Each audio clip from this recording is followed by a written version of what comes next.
do. But I mean, they're not doing it out of the kindness of their hearts. They're doing it out of desperation. It's first of all, it's really hard to get tenants. I was there a year and a half in this place in this strip plaza in Jacksonville, and it's not a commercial retail strip plaza. It's a commercial strip plaza, so it's off the beaten path. But there was no one in that building for a year and a half, and they told me there hasn't been any in there in like 5 years. So when you get a tenant, you got to do everything you can to keep them there. I mean, sure, like your gym, that guy that grumpy guy still coming around your gym there, the owner of that building. My landlord? Yeah. Yeah. He's still there. He's okay. He's all right. All right. He's not giving you any problems or anything. But, he's not going to he's going to keep you in there at all costs, so that's what people have to do. Look at just sports alone in our society. You know how many people it employs? It's like hundreds of thousands of people, sports employees in our country alone.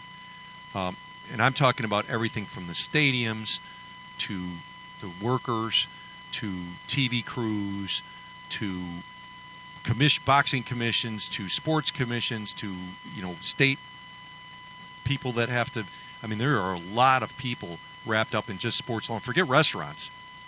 Restaurants are attached to sports because they serve people after it. But man, they got to get these restaurants back up and functional again quickly. Yeah, I read an article yesterday where on ESPN where ESPN is projected to lose like $12 billion for this sports year. Yep.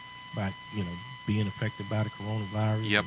Not having the NBA finish, not having NHL, not having Major League Baseball, and potentially not having the NFL start.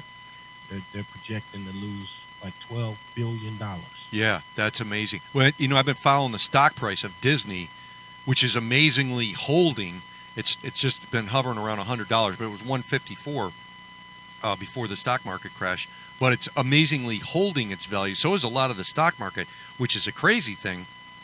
But the stock market are just a bunch of gamblers on society, and the stock market went down from 29,000 to just under 20,000. A third of it went away. Like something like $50 trillion in value left the stock market in a matter of 30 days, it's just mind-blowing. I mean, if you just stacked up $100 bills, $1 trillion would go to Mars and back like 5 times. I mean, that's what you're talking about when you perceive how much money it is. But the stock market's gone back up to 24,000, and even though the GDP is going to take a monstrous hit, this is not the 1929 stock market crash. The stock market crash in 1929, it didn't come back to the same level of the stock market until 1953. I mean, wow.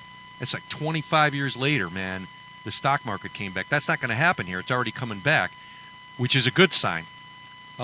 When stuff opens up, more people are going to die, but at this point they're just saying, look, people are going to die. People are going to die. We can't have people sitting at home for the next year just because a bunch of people are scared. That's just how this is going. They'll hold off on these big crowds, but trust me, if the NFL can play football games without people in the stadium, they're going to do it. You know why? Because it's just like what you just said about Dana White. The TV deal is worth way more in the NFL than the ticket sales. Way more. And those teams that's revenue shared in the NFL, so everybody gets the same amount of money. So everybody's in it to get something. Because if you don't play the whole NFL season, look at, man, it's not just that you're losing ticket revenue. It's you've got a fan base that you've built over the last 40, 50 years here. It's ingrained. It's America's sport now, football. And if you take a whole season off and you start teaching people how to watch other stuff, whether it's Netflix or go out biking, and I go ride my bike around here, man. And I've been here not just 6-8 months. There are so many people out there exercising. I mean, which is a great thing. But the amount of people outside exercising is crazy. Yeah, my neighborhood, in my subdivision, it's crazy. Everybody's walking, riding bikes. Yep. Just out getting exercise. It's crazy. Well, there's some good things coming I mean, Yeah, and basically what that is everybody's tired of being in the house, man. I mean, Yeah. you can't just sit in the house every day. No, you can't. And you can't expect people not to go out and work and earn a living because it's just not going to work like that. Yeah. I mean, but you got to hope that you don't lose. If you're a sports franchise, you got to hope that you don't lose your fan base. Now, I think the NFL is going to take a little hit, but people are football fans for life, just like they are boxing fans and UFC fans. I think they're going to get most of their audience back, but it's just not a good thing to be off. You got to keep people interested. You got to think, John. Think about the cable networks.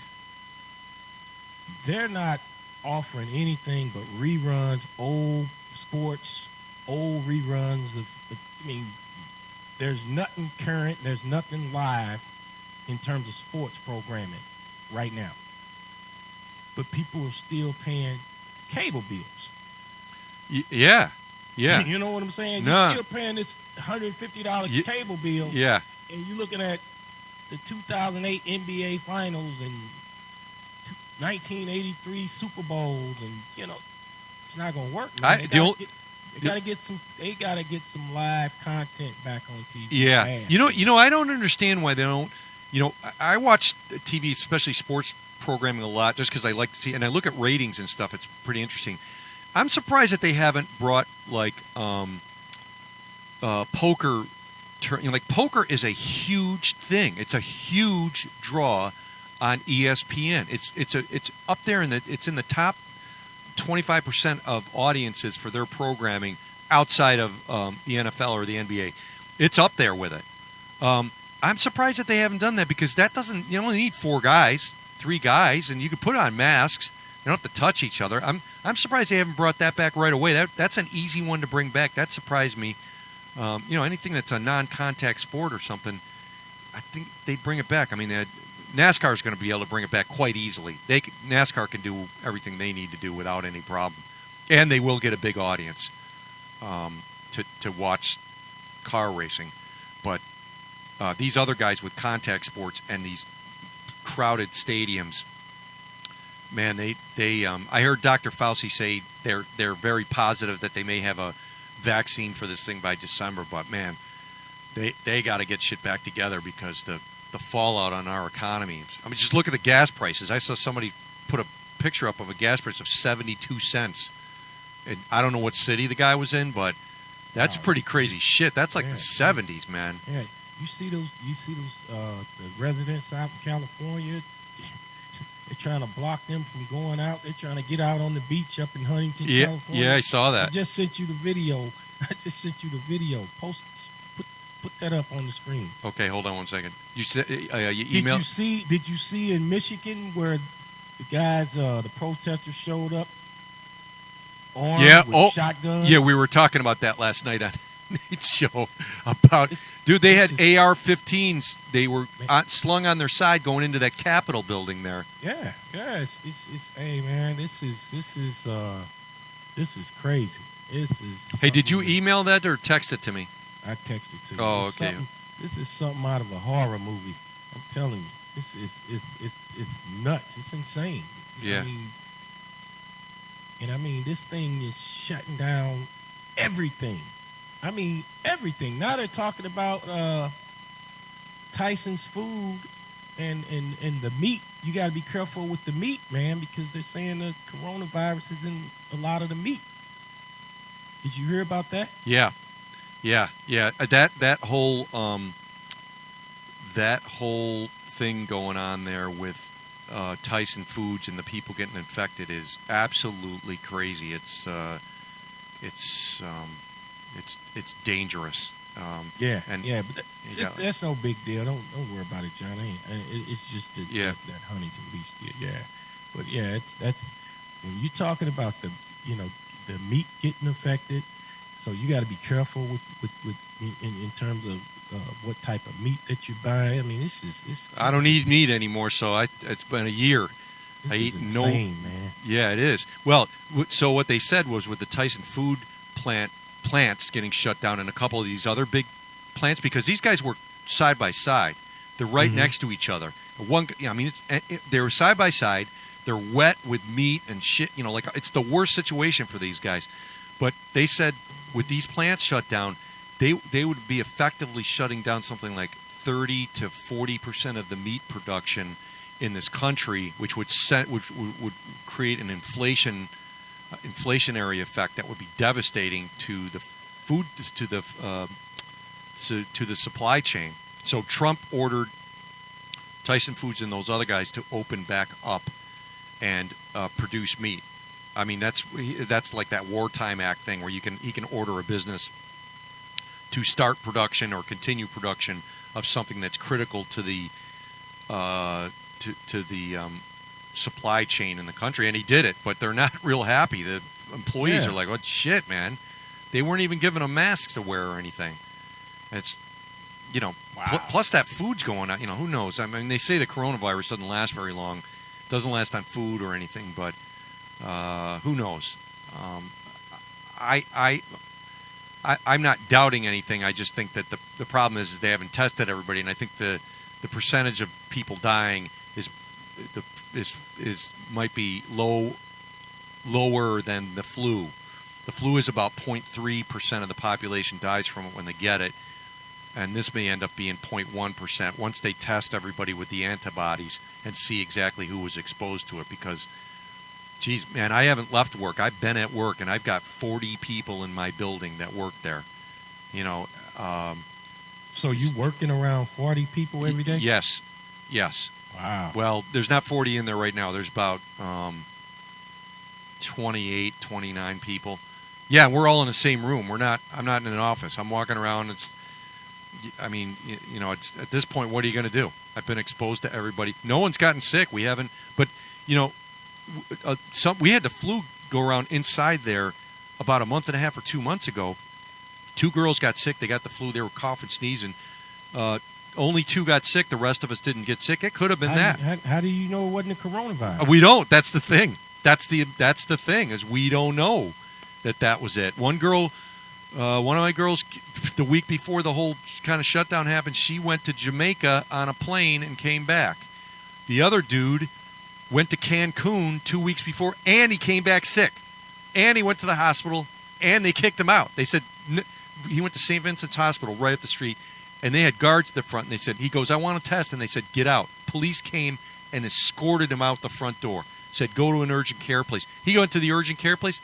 They still didn't give him the test, and he was coughing and hacking and everything, and he stayed home for 3 days, and he came back, and he might have had it.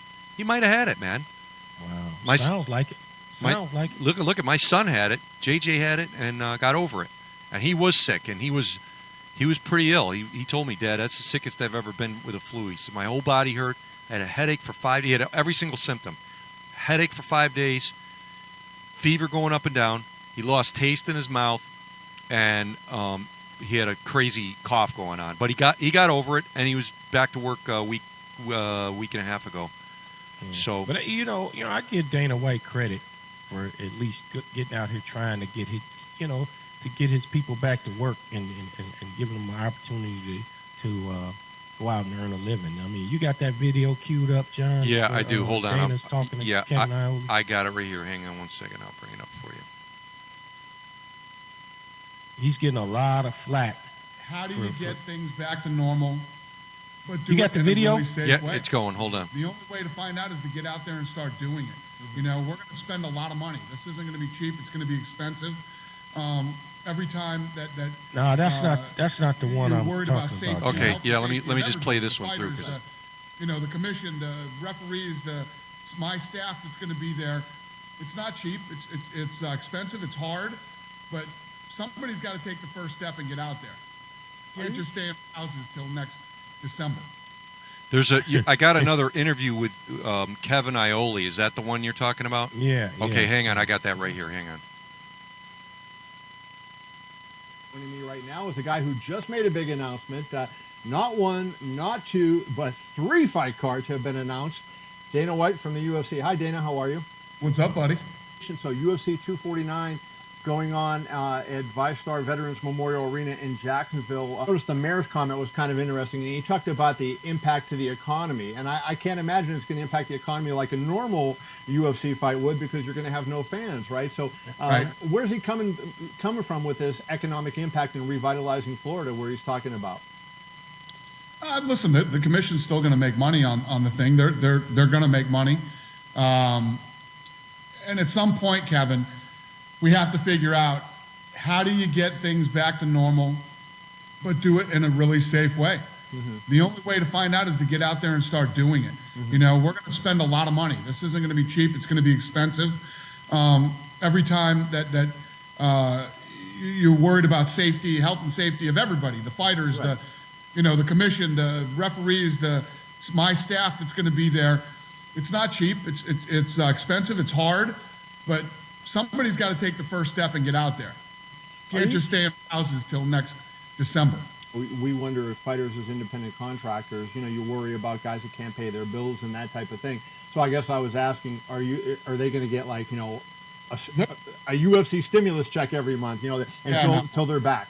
We're not doing stimulus checks. We're going to be back up and running, is what we're going to do. And a lot of people are losing their jobs and can't pay their bills and can't do things like that. When you're with the UFC, we're moving forward. You're going to continue to work. You're going to continue to make money. You're going to continue to feed your family, whether you work here at the offices or you fight for the UFC. I just don't know how long you can keep the world shut down. Okay. There's a lot of things that will start to snowball as you continue to keep people locked up inside their houses with nothing to do and no entertainment. I understand. And a lot of people who aren't making money are going to start running out of money to buy food and things like this. Yeah, there you go. He's got a point, man. Yeah, he does. Hey, listen, he's a shaker and a mover. They didn't turn that UFC into the $4 billion business it is by him sitting around not being innovative and thinking outside the box. I'm totally down with him, man. Yeah, me too, man. He understands. He's getting a lot of flack right now, and I support what he's doing because people they'll get over it. Yeah. I mean, as long as they go out and take the necessary steps to make it safe, test everybody. Everybody's getting tested. No crowds. They set up in a place where a studio area where the networks can set their crew up and shoot the fights. And the fighters get paid, and that way they can pay their bills and feed their families. I mean, like you said, what are you supposed to do? Sit in the house to December? Yeah, I mean it's just not realistic. Look at rich people are very willing to sit home in their house forever and all that shit, but we ain't all rich, man. It's 90% of the wealth in this country is held by 5% of the people. They'll stay home all day. The rest of us got to go to work and get shit done. I don't even think about it anymore. I don't go to work and sit here and think about this. If I'm going to get this, I'm going to get this, and that's all there is to it. But you know what? I told you, a couple guys in my high school class. One of the guys just died yesterday, and he was pretty healthy. He was a school teacher, and he rode his bike every day. I knew the guy. I don't know what happened to him, but next day he was dead. I don't know if it was a heart attack or whatever. You can die every day, so it wasn't coronavirus. It was something else. Yeah. Apparently not, because he did a post at 10:35 on April 27th at night. I looked at all his posts. He's a funny guy, and he's writing stuff. He didn't write anything about like he was in the hospital or something, and then the next day he was dead. And it doesn't say why. I'll find out from my friends. But, hey, listen, man, that's the way it could be. I'm in my 50s now, and people are – 2 guys died in 2 days, man, from my high school. And, right. That's how it can go. But I got to go to work, dude. I'm not what am I going to do?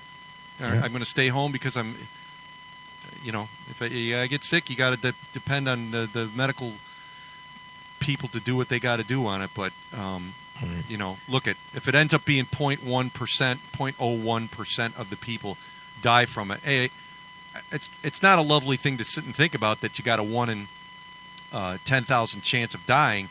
But look at, man, take all the other causes of death for a 50-year-old male in this world, and COVID virus, while it's spiked for a little bit, is way down the list. Heart attacks, strokes, getting hit by a car, a car accident or a gunshot wound from somebody, those are way higher, and we live with them every day, and we don't sit and fret over it. I still go to work. I still get in my car. I still drive 75 miles an hour to work.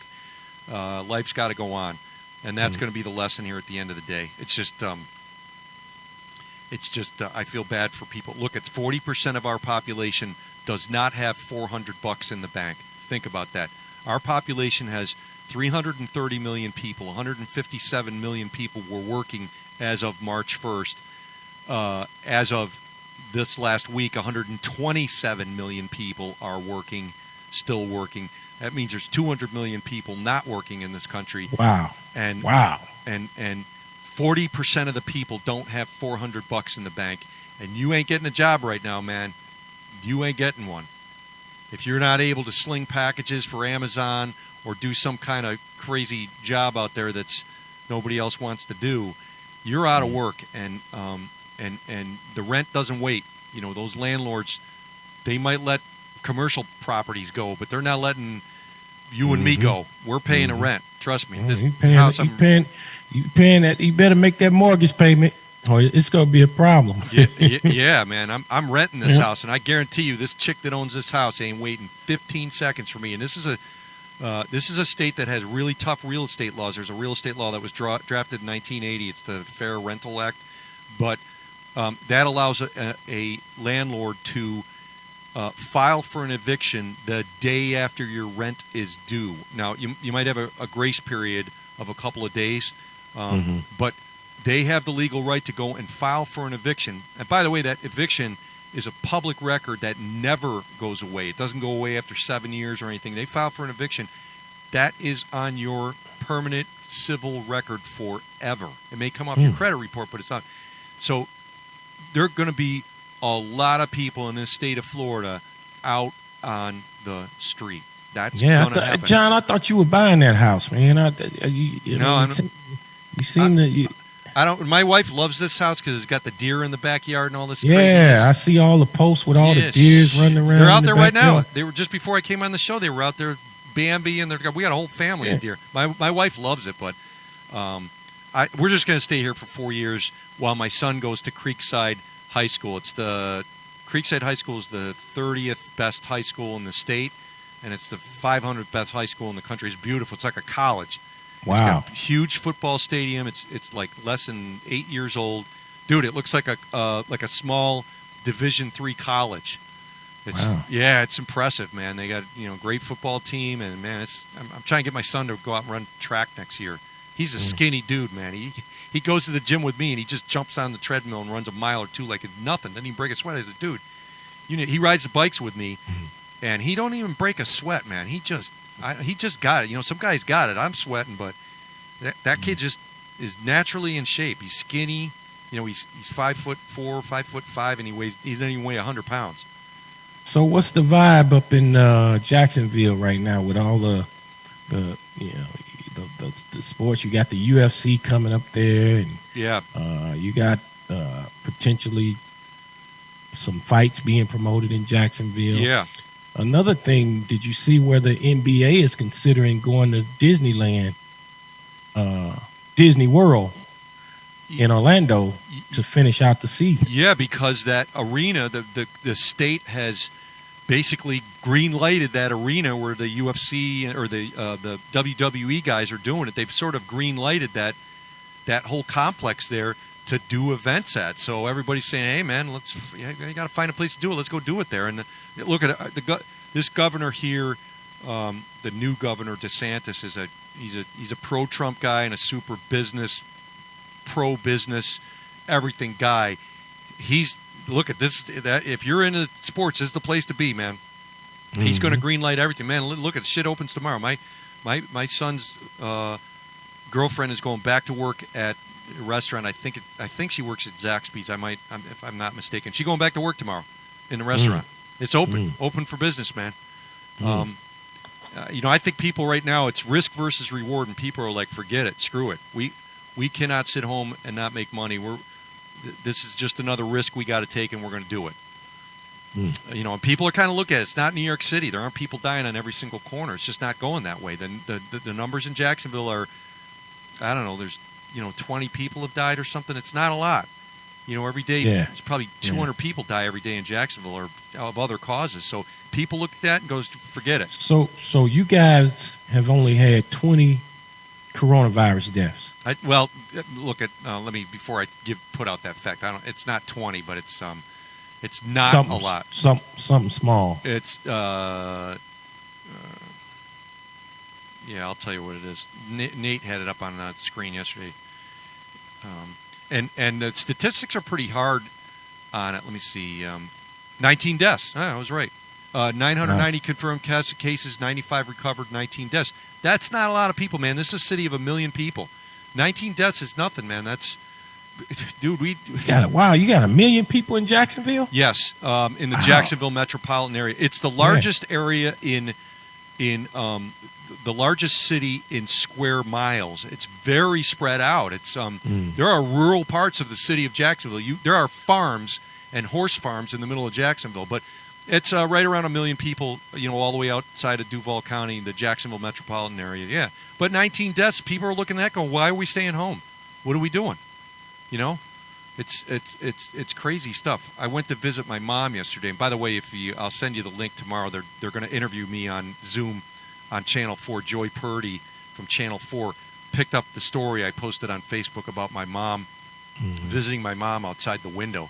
So I talked with her at length today. She's going to interview me and my son Marino, and then they're going to push the story out, I think, either tomorrow night on Channel 4, which is the biggest TV station here in Jacksonville, about it. And I was just talking with her. Same thing. She's got a mother and father that have dementia, and it's the same thing. It's a complicated because I can't go see my mom, and I certainly don't want to because she could die. She's 84. She's got Alzheimer's. She just had a hip operated on. I don't want to be the guy that's bringing that to her, so I'm willing to wait and go see her through the window and talk to her on the phone. Right. It's tricky, but I look at 19 deaths and I go, geez, it's 19 deaths, dude. It ain't 200 or 500 or 1,000. It's 19. We had 19 gun murder deaths in the first quarter of this year. Kids, young kids shot more than died of COVID here in that amount of time. So, pick your poison. We got to go. We got to get back to work. We got to do what we got to do. I can't fault anybody. If $400 was in your bank and you've been out of work for a month or two, I just brought a bunch of people back. I got people that work for $16 an hour. I had to lay a girl off that I gave her the job, and the job was really $4 an hour more than what she was making. I mean, this is a low-rent town, Jacksonville. It ain't South Florida, dude. It's the polar opposite. South Florida is like New York City with palm trees, man, with the prices, and you know how it is. You live down there now, man. There's rich people with money. This ain't it, man. Jacksonville is Dothan, Alabama, with 1 million people in crime. It's like the rest of rural America. People don't make a lot of money here. That's why there's call centers and low wage jobs here. But I laid this poor girl off. She just moved into her house. She had enough money to rent an apartment. She got 2 little kids. She got a mother or something that lives with her. And I had to lay her off. And I've fired people and stuff, and I don't get off on that. But when people get fired, it's usually their fault. But when you lay somebody off just because of this, man, there is nothing worse to see that. A 24, 25-year-old girl with 2 little kids and no other source of income. Wow. No income, dude. I mean, some of my employees helped her move in, gave her some furniture and stuff, and moved her in. I just called her up and brought her back to work. She was so happy. I mean, that was terrible laying them off, but it was great bringing people back to work. And they aren't thinking, I'm like, look, we're all working here. We're not working remotely. And she's like, I don't give a shit. Bring me in. I don't care, John. Bring me in. I'll be there on Monday, an hour early, ready to work. And I think that's where America is right now. Right. If you're rich and you can afford to stay home for 6 months, but there ain't dude, none of us can afford to stay home for 6 months. I mean, maybe you can. You're high paid Corvette driving South Florida rich guy. No, man, brother. I seen that intercoastal you live on, dude. I lived in South Florida. That shit ain't cheap, brother. I know what that shit costs. It ain't cheap. That's why we got to get back to work, brother. You know why that shit's on the intercoastal? Because it's a place for you to park your boat. That's right. what it is. I'll tell you, when I'm buying a boat up here, I'm gonna bring it down and park. You got a boat slip there where you're at? You got a dock? Yep. Yeah. I'm gonna bring it down. We're gonna go out fishing. You been out fishing lately down there? No, man. Dude, I own two boats, and South Florida fishing, it is as good as it gets. And I use my boat 3 times a week. I was out on the ocean. What size boat you got, John? I had the last boat. Well, I don't have a boat now. I'm looking for one here. Right now is the time to buy. You should see how many people are trying to sell boats. I had a 24.5-foot Pro Line. It was an older boat. And I wasn't one of these guys chasing dolphin up and down the coast. I'd go a mile out and fish for king mackerels and kingfish and bottom fish. So I didn't have to go out very far. I dropped my boat in the 15th Street in Fort Lauderdale, and it was 2 turns out to the Intercoastal. And I could be out on the fishing grounds in 20 minutes if I went. I was just a mile offshore. A mile offshore is 180 feet deep of water, and everything is out there. I had that boat all the way through the first couple of years I worked at Don King Productions. And I had so much fish, so much kingfish, that I gave it away every week to people in there. I estimated that in 1 year I caught like almost 2,000 pounds of kingfish. Wow. In 1 year. You know, I'm talking, and kings were like between 3, occasionally I'd catch a 15, 18 pounder, but for the most part 3 to 10 pounds. But man, and I love fish. I love eating it. It's great. But man, I'm gonna get something. I don't want nothing any bigger than 19, 20 foot tops. Yeah. You know, just something to cruise around, move around a little bit. Yeah, I cruise up and down the Intercoastal. Was fun. Every Friday I'd take the boat, and I could put like 20 people on it. We cruise up and down the Intercoastal. And there's bars open that'll let you park your bar there. Yeah. You get out on the boat and cruise and go have dinner and drinks. And I lived on the Intercoastal across from Shooters in Fort Lauderdale for 5 years. Oh, my God. You lived across from Shooters? Yeah, and so you know who lived 2 streets down? Dana Jameson. Really? She still lives there. Yeah, she still lives on. I lived on 30th Street at the end, and she lives on 33rd or 34th Street. She still has that house there. But and let me tell you, that is a fun ass place, man. My second divorce I went through, and I was a single dude down there. We called it Melrose Place. It had 8 apartments, 4 on the top and 4 on the bottom, and a little pool. Looked just like the TV show, and it was right there on the Intercoastal. Man, there was a bar opened up right in my parking lot, like when I looked out my back window, I could see the front door. And this guy was a maniac. He opened up the bar. You know what the name of it was? Ass Man's Cafe. Ass Man's. Yeah, and it didn't stay open very long, but that was the competition for Shooters. It was on my side of the Intercoastal, but boy, there was nothing funner than living on there. I didn't have a boat then.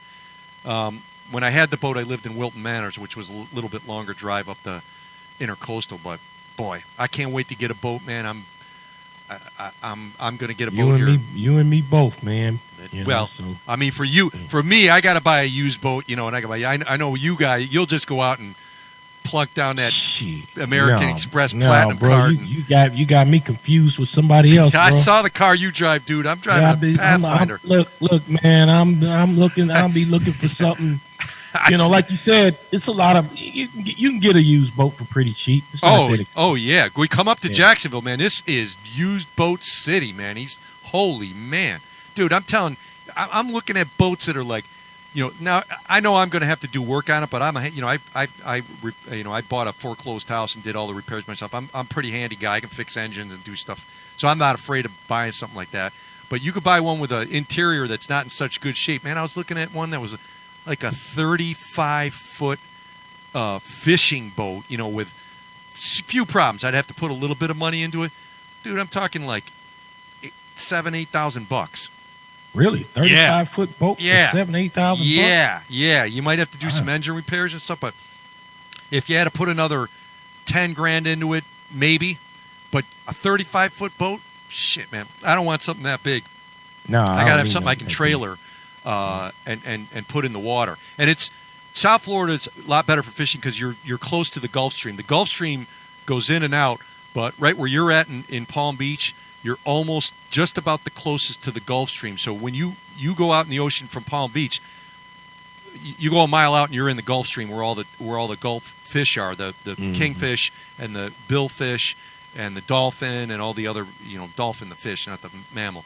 And it's similar to that in Fort Lauderdale. You don't have to go very far out, and you're in the Gulf Stream waters, and that's where all the cool fish are, the great fish. That's the luxury of it. Up here in Jacksonville, it's a 35-mile ride out to the Gulf Stream. The only thing you're going to get in close here into the shore is sea trout and smaller fish and sharks. There's tons of sharks, but that's nobody wants to fish for that. So you got to go 40 miles out. So I got to get a boat that can make it out there and back pretty easily, because it can be a little treacherous out there on the ocean. I've been out on the ocean thousands of times, and I know what I'm doing. That water can get pretty rough out there. I've been out in 10-foot seas, yeah, but and that's why I had a 24.5-foot Proline that was a very heavy boat. It was an older boat. It was a 1971 Proline, but it weighed 4,400 pounds, and it sat low in the water, and so it was better for higher waves. One of these lighter boats, a Mako or a Boston Whaler or something, they're great for flat or intercoastal fishing or something like that. But you get out there with one of those boats and whoosh, you are flying up and down in those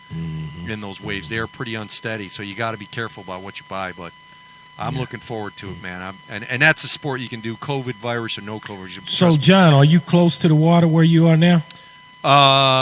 I am on a crow's fly here in St. John's, 14 miles from the ocean, I think. Is it 14? 8 plus, 14 miles from the ocean here. A little ways. I'm in a great neighborhood in St. John's, Florida, which is south of Jacksonville. I'm in a gated community, and I'm out away from all the riffraff of look at Jacksonville's a tough city, man. It has murders. It's got poverty. It's got a swath of ghetto that's bigger than Miami. Wow. Miami's ghetto. I'm telling you, man, it is blocks and blocks of depressed area. I mean, Nate can tell you. He was talking about it last night, man. Nate was out on the streets in that stuff. It's a rough town, man. There are murders here, as maybe not quite as prolific as St. Louis, but pretty high up there, in murder cities. It's up there. It's in the top 10 or 15. There's some crime here, but yeah. I didn't know Jacksonville had that kind of. It is, man. It's got. I'm telling you, it's Dothan, Alabama, with crime and guns. It's hillbilly as hell. It doesn't have a lot of big industry. It doesn't have the money. Look at one way you can tell you're in a money area in Florida is this. It's a simple way to do it. Go down to the beach and stand on the beach and look up the shoreline, and if you don't see any high-rises higher than 5 floors, you're in one of them poor cities. And that's what Jacksonville is. Jacksonville doesn't have any high-rises. It doesn't look like Palm Beach. Man, you look at Palm Beach, 2 miles of Palm Beach has more money than the entire Northeast Florida does. Money, I'm talking about. And people, look at those guys living down there, man. Yeah. West Palm is like one of the richest communities. Dude, Manalapan, where DK lived, that stretch, you know where Manalapan is. Well, you went to DK's house. Yeah. That was one of the highest per capita income. It's not anymore. There's a stretch in Connecticut and then one other in Long Island somewhere. But highest per capita income it was in the 90s when DK lived there by a mile. I mean, the average income of those guys was like $10 million a year. And that's Palm Beach, man. Shit. Jimmy Buffett's got a $50 million. Howard Stern's got a $50 million house there now. Those guys have big bucks. There ain't no $50 million houses here in Jacksonville. They got the richest guys in this town are football players. Wow. Yeah, and a few other business owners, but man, there ain't no money here. And when you got no money, you got crime. So hey, man, I'm getting ready to check out episodes 6 and 7 of The Last Dance. Yeah, man, that's pretty good. That's pretty much the hottest thing on TV right now. I watched 1 through 4, but boy, I was riveted, man. It's really well produced, and they got great footage. And boy, I saw Michael Jordan when he got inducted into the Hall of Fame, and he gave an angry ass speech. But boy, I see it now with that fucking guy, that general manager there. Boy, he was a dickhead to those guys. Yeah, man. he was. Yeah, he was a dick. Why would you want to destroy that team? Like Mike said, he made a statement in episode, I think it was episode 2. He said, "You don't disband a team that's winning championships until they lose." Exactly. Yes. Yeah. I heard. Yes, I remember that exactly. You know, this man was determined. Just his ego. He was. I mean, golly, that little short general manager. Yeah. He was determined to dismantle that team just to say, I can dismantle this team and put me a team together that I put together, and I'll see if I can win championships, but I'm going to tear this team apart because I wasn't the guy that put everybody together on this team, and that was his whole goal for tearing the team apart. Yeah, but he was just a bad dude, man. He was. But why would the owner let him do that? Look at the buck stops with what's his name? Is Reinsdorf? He's the owner, right? Jerry Reinsdorf. He was the owner. He was the owner, right? Yeah, but look at dude. It starts and ends with him. He let that shenanigan shit go on. He let it go on, and if he let it go on, and look at you had one of the greatest franchises of all time, man. It's the only thing that's close to that is the Patriots, man. You don't see, they let Brady go, and that was a risky thing, but they got 15 years out of Brady. Or however many years. He's 15 40 years, 6 Super Bowls. Yeah, they got a lot out of him, Mm-hmm. and they let him go. And I'm not sure if we'll see next year if they play football if that worked out. But Kraft kept all those people together and kept a minimal amount of distraction. But that guy on the Bulls was, man. When I watched that, I feel for those guys, man. Scottie Pippen got fucked like on a level that I don't think there's guys. Sports guys, I don't think there's another NBA player that got it screwed as that guy got for the production he gave. Yep. Look, he gave them those. Look at that, Michael. He may or may not have won those championships with Pippen. I don't know who else comes in and does what Pippen does, but I'm betting they ain't winning 6. I can tell you that much if they didn't have Pippen. And they didn't pay. That guy was in the top 100. He wasn't even the top 100 paid guys. How could you not be? 6 out of 8 years or whatever they won a championship, and he wasn't. Your top 2 guys weren't the top 2 paid guys in the league. Nope. Holy crap! Pippen signed that crazy contract, man. Because he said he wanted to be. Well, look, I understood. Now I understood it when he said it. He said, "Look, I got a family to take care of." You can't blame a guy like that, but man, I know you got to be tough in business and shit, but at some point, do you look yourself in the mirror like that short little sawed-off shithead looking in the mirror every day? Do you feel good about yourself screwing that poor guy over because he was honest enough to sign that contract and he was sticking to it? I mean, he could have done what these boxers do, Kevin. He could have just filed bankruptcy and got himself out of that contract in 2 seconds. He could have done it. That's what these guys do in boxing. They all did it. You would have thought the owner, Jerry, what's his name, Jerry Reinsdorf, would have stepped in and renegotiated. Would have stepped in and say, "Hey, man, look, let's get this man paid. Let's be fair, and and give the appearance. Give the appearance that you're doing the right thing." But you got one of the best basketball players, and Michael Jordan's the best basketball player in the game, but there's not a number 2 guy. And there still hasn't been a number 2 guy as good as Scottie Pippen. Absolutely. Even up until today. And you probably had the best coach ever, and you screwed him over. And he's like a pretty left-wing, liberal, sort of Zen Buddha dude. He doesn't look like he's that hard to get along with, and yet they made enemies with him. Yeah. I don't know. And man, both those guys are to blame, those 2 guys. They'll go down in history as the worst owner and general manager ever. In terms of their treatment of their players. They won't be. And I'm glad they're doing this thing, man, because this is exposed. I didn't realize it was that as bad as it was. Yeah. All right, my man. We're going to shut it down. We're going to call it a wrap for today. And I'll see you next week. And same bat time, same bat channel. Yes, this sir. time next week. All right. Peace out. All right.